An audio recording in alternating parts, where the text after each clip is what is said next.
আমাদের মুসলমানদের পতন কবে শুরু হয়েছে জানেন? যেদিন দাড়ির গুরুত্ব তৌহিদের চাইতে বেশি হয়ে গেছে, যেদিন জোব্বার গুরুত্ব জেহাদের চাইতে বেশি হয়ে গেছে, যেদিন কোরআনের বিশুদ্ধ তেলাওয়াতের গুরুত্ব কোরআন বোঝার চাইতে বেশি হয়ে গেছে, হুজুরদের ফতোয়ার গুরুত্ব আল্লাহর হুকুমের চাইতে বেশি হয়ে গেছে, আমলের গুরুত্ব ইমানের চাইতে বেশি হয়ে গেছে, দিন নিয়ে ব্যাখ্যা বিশ্লেষণের গুরুত্ব দিন প্রতিষ্ঠার চাইতে বেশি হয়ে গেছে। আর এটা হয়েছে আমাদের ধর্মনেতাদের দিন নিয়ে বাড়াবাড়ির কারণে, অতি বিশ্লেষণের কারণে। ধারণা করা হয় যখন দাজ্জাল তার ভয়ঙ্কর মায়াজাল দিয়ে পুরো পৃথিবীকে বশীভূত করে ফেলবে, ঠিক তখনই এই তরবারি হাতে নিয়ে আবির্ভূত হবেন ইমাম মাহদী আলাইহিসসালাম। এই তরবারির এক একটি শক্তিশালী আঘাতে নাকি মিথ্যার সমস্ত কালো পর্দা ছিন্ন ভিন্ন হয়ে যাবে এবং সত্যের এক নতুন উজ্জ্বল সূর্য উদিত হবে পৃথিবীর বুকে। এই কারণেই অশুভ শক্তিগুলো সবসময় মরিয়ামে চেষ্টা করছে যেন এই তরবারিটি কোনোভাবেই ইমাম মাহদী আলাইহিসসালামের হাতে পৌঁছাতে না পারে। কিন্তু তাদের সকল চক্রান্ত যে শেষ পর্যন্ত চরম ব্যর্থতায় পর্যবসিত হবে এবং সত্যের চূড়ান্ত জয় হবেই, তা প্রতিটি বিশ্বাসী মানুষের হৃদয়ের এক অটুট ও অবিচল বিশ্বাস।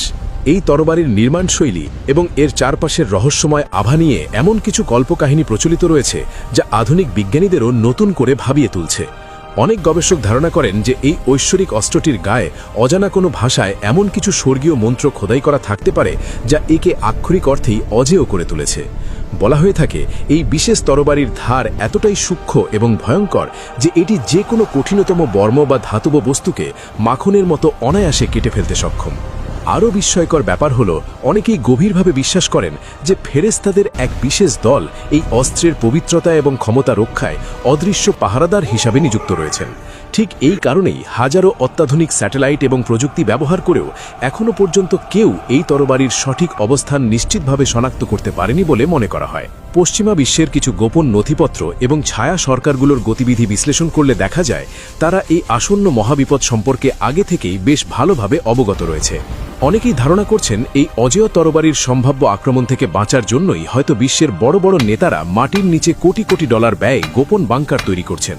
কিন্তু ইতিহাস এবং পবিত্র গ্রন্থগুলোর ইঙ্গিত অনুযায়ী এটা প্রায় নিশ্চিতভাবেই বলা যায় যে স্রষ্টার ইচ্ছার বিরুদ্ধে গিয়ে কোনো মানবসৃষ্ট দুর্গই তাদের রক্ষা করতে পারবে না।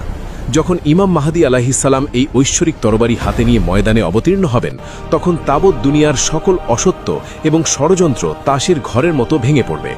এই মহাসত্যের অপেক্ষায় আজ পুরো বিশ্বের ধর্মপ্রাণ মানুষ অধীর আগ্রহে প্রহর গুনছে। আর এই অমোঘ পরিণতি যে একদিন ঘটবেই তা অনেকেই দৃঢ়ভাবে বিশ্বাস করেন।